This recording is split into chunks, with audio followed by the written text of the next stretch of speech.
खुलुमबाय आं लिसा नार्जारी बड'लेण्ड बुब्लिनि जानानै बयखौबो बरायना लाबाय। दिनै 3 मार्च 2024 नोंथांमोननो बड'लेण्ड बुब्लिया दिनैनि साना मा मानि थाखाय मिथिजायो एबा दिनैनि सानाव मा हाबाफारि फालिनाय जायो नोंथांमोननो फारि फारि बड'लेण्ड बुब्लिया फोरमायगोन।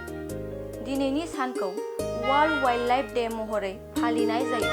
वर्ल्ड वाइल्ड लाइफ डेआ हाग्रानि जिब जुनार आरो बिफां लाइफांनि गोबां समायना आरो बायदि रोखोमनि महरफोरखौ फालिनो आरो बिसोरनि रायज्लायनाया सुबुंफोरनो होनाय गोबां मुलाम्फाफोरनि बागै सांग्रांथि लाबोनो मोनसे खाबु होयो।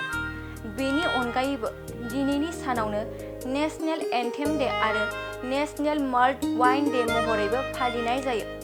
नोंथांमोननो बड'लेण्ड बुब्लिया दिनैनि सानाव मा हाबाफारिजों मिथिजायो आरो मा हाबाफारिखौ फालिनाय जायो फोरमायबाय। गोजोन्थों। क'क्राझार नोगोरनि आर.एन.बी लामाजों थांनाय बागानसालि वार्ड नाम्बार 8 आव रायजो राजाफोरनि गोग्गो देहा लाखिनो थाखाय सानजोरां इन्टारप्राइजआ गोदानै जेनेसा वेलनेस प्राइभेट लिमिटेड बेखेवदों। बे सानजोरां इन्टारप्राइज आयुर्वेदिक गलायाव मानसिनाव जानाय गेदेर बेरामनि मुलिफोरखौ मोननो हागोन। किडनिकआव अन्थाइ जानाय, आथिं आखाइ जरा जरा सानाय, लिभार गाज्रि जालांनाय, मोदोमनि माननाय आरो बेनि अनगायैबो बायदि गेदेर बेरामफोरनि मुलिफोरखौ बे सानजोरां इन्टारप्राइजआव लांफैनो हागोन।